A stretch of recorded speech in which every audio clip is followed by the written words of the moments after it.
모든 단계에서 써먹을 수 있는 게 에코잉, 뒷말 따라하기예요. 예를 들어서 환하게 웃으셨군요.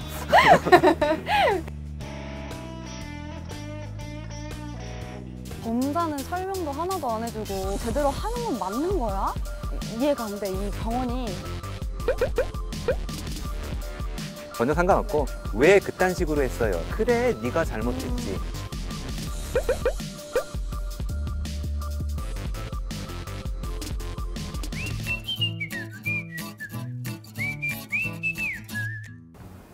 안녕하세요, 교수님. 예, 안녕하세요.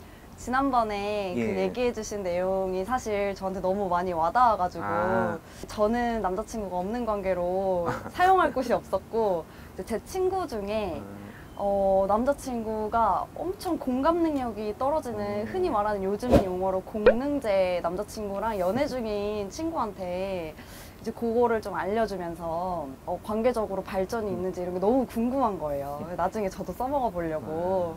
그래서 그 친구한테 알려줬는데 공감 능력 제로인 남자친구한테는 이게 이렇게 말이 예쁘게 잘 안 나온다고 하더라고요. 그래서 혹시 이제 친구한테 그 공감 능력 제로인 남자친구한테 좀 해줄 수 있는 말이 있을지.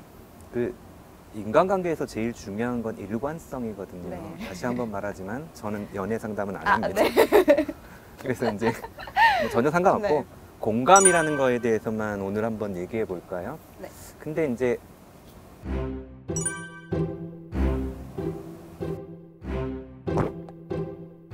이런 경우 보통은 자기 얘기인데 친구가 남자친구 이렇게 하는 경향이 있던데 그거 말고 네. 그 공감 중요하죠. 공감이 혹시 생일이 있는 단어인가 아세요? 아니요.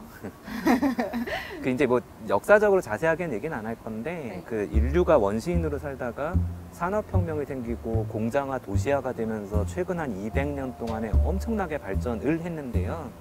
누구나 쓸 수 있는 규범, 책자, 공장 이런 거를 똑같이 하는 게 중요해서 인류는 어쩔 수 없이 공감 능력이 떨어지게 몇백 년을 살아왔었어요. 그런데 요새는 이제 개별적인 4차 산업혁명, 인터넷, 인공지능 이런 거 발달 때문에 오히려 200년 동안 역사적으로 잊어버렸던 1대1 개인으로서 공감이 너무나 중요한 세대예요. 네. 미국의 한 하버드 심리학자가 그런 의미로 단어를 쓰려고 했는데 sympathy, 동정이라는 단어밖에 없어서 이거는 단순한 동정이랑 다른데 그래서 공감이라는 게 필요하다고 만든 단어예요.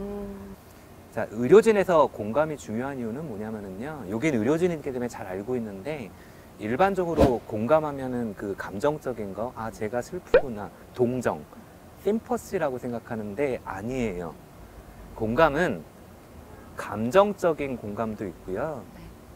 affective empathy. 그 다음에 인지적인 공감이 전문가나 의료진한테 훨씬 더 중요해요. cognitive. 아, 저 사람이 저럴 수 있구나. 예를 들어서 어르신들이 입원해서 수술을 앞두고 불안해 할 수도 있겠구나.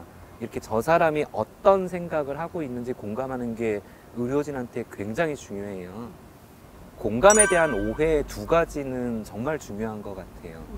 공감을 하는 건 상대방 입장을 동의하기 때문에 나는 졌다 이런 느낌이 절대로 아니에요.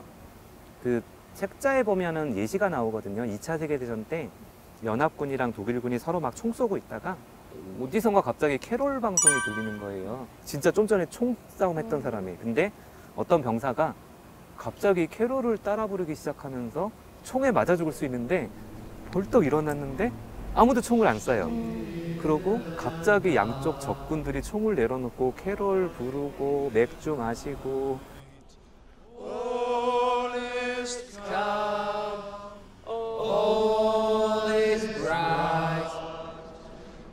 요새 말하는 치맥 파티 같은 거를 한밤 열심히 하고 자고 일어나서 다시 총집.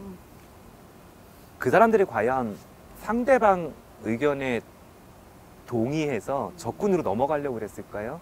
아니에요. 그 사람이 그렇게 생각할 수 있다는 거를 표현하지만 그게 동의라는 의미가 아니라는 거. 그리고 두 번째 중요한 건 생각만 해서 끝나면 안 돼요. 예를 들어서 어르신이 이제 검사 앞두고 아유 주치의가 왜 저 모양이야? 그리고 막 짜증이 나 있어요. 그러면 짜증이 날 수 있겠네요 라고 혼자 생각하고 말을 안 하면 그 어르신들은 아유 주치의뿐만이 아니고 저 간호사도 이렇게 되거든요. 제가 한번 말씀드려 볼게요. 오해가 있었던 것 같아요 하고 직접 주치의한테 가서 아까 저번에 말씀하신 거 어르신은 그렇게 생각하는데 그러면 정말로 주치의 입장에서는 나는 그런 의도가 아니었는데요. 그럼 딱 가가지고 아 그거 그런 거 아니었어요. 죄송해요 라고 한마디 하는 순간 오해가 풀리는 거거든요. 네. 좀 더 공감에 다가가도록 행동을 하는 거. 거기까지가 진짜 공감이에요. 근데 아무래도 의료 환경이다 보니까 그 표현이 상대방이 듣기에 동의라고 생각한다면 조금 이게 문제가 될 수도 있을 것 맞아요. 같은데 이 부분에 대해서는 또 어떻게 좀 표현하면 그거는 좋을까요?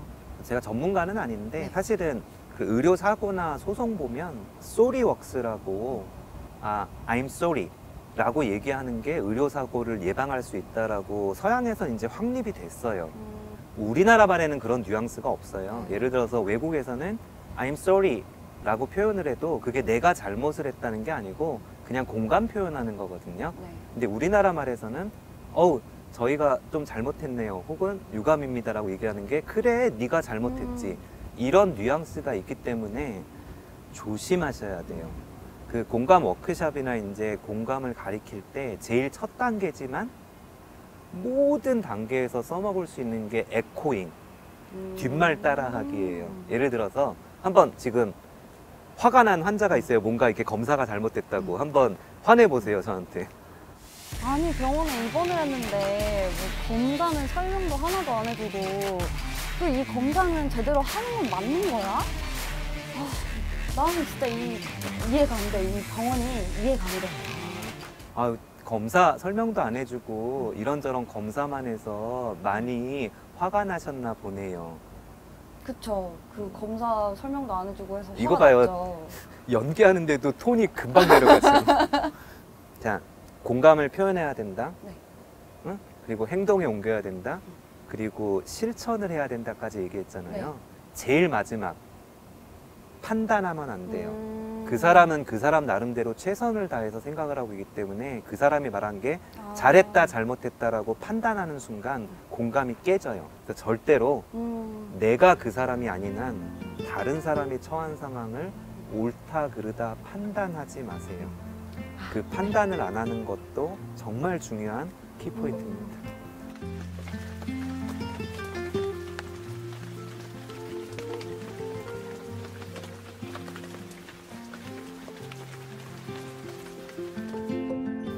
뭐 저도 마찬가지고 제 친구들 보면 성적인 폄하 여성비 아닙니다. 이놈 마누라는 맨날 잔소리만 이러는데 네. 남편 입장에서는 나 양말도 안 뒤집었고 설거지 그릇에 물도 담아놨는데 저 옆편네가 웬 이런 생각 왜 하는 줄 아세요? 나중심적으로. 네, 그렇죠. 그 사람은 발톱도 없고 가죽도 없고 달리기도 못하고 날개도 없었기 때문에 동물한테 잡아먹힐 수 있어서 항상 불안한 존재예요. 짐승이 나타났다. 그러고 도망가는 사람만 살아남은 게 우리거든요. 그래서 원래 부정적인 거를 몸과 마음이 훨씬 더 기억을 잘하게 돼 있고요. 긍정적인 거는 좀 상대적으로 못 느끼게 돼 있어요. 그 비율이 이제 로사다 비율이라고, 이거 뭐 경제학에서 나온 건데 대충 1대3 정도쯤 돼요. 참 잘하셨어요. 왜 그딴 식으로 했어요? 나는 1대1로 똑같이 괜찮다고 얘기를 해도 받아들이는 입장에서는 나 욕만 한다? 이렇게 생각해요. 그러면 참 잘하셨어요. 그렇게 하는 거 처음 봤어요. 정말 인성이 좋으시네요. 3번 칭찬했잖아요. 그러고 나서 그거 왜 그렇게 하셨어요? 라고 한 번 지적하면은 나는 칭찬을 훨씬 더 많이 했잖아요. 근데 받아들이는 사람은 그걸 똑같다고 느껴요. 3번 이상의 칭찬에 한 번 지적을 할 때까지는 계속 부정이라고 느끼다가 그 비율이 되는 순간 나를 칭찬하기도 하네? 라고 느껴요. 아까 그 남자친구 여자친구 얘기해 볼까요? 뭐 어떤 관계인지 모르겠는데 그냥 길거리 지나가는 관계는 아니겠죠. 남자친구 여자친구는 좀 더 친밀한 관계죠. 아까 그 3대1이라는 비율이 친밀한 관계에서는 6대1로 바뀌는 거 알아요? 6대1로 바뀌는 거 알아요? 그래서 조심하셔야 돼요. 네. 가족이나 친구 간에는 칭찬을 6번 이상 하지 않는 한 지적 한 번이 훨씬 더 크게 느껴져요. 예, 오늘 여기까지 할까요? 네. 예, 감사합니다. 감사합니다.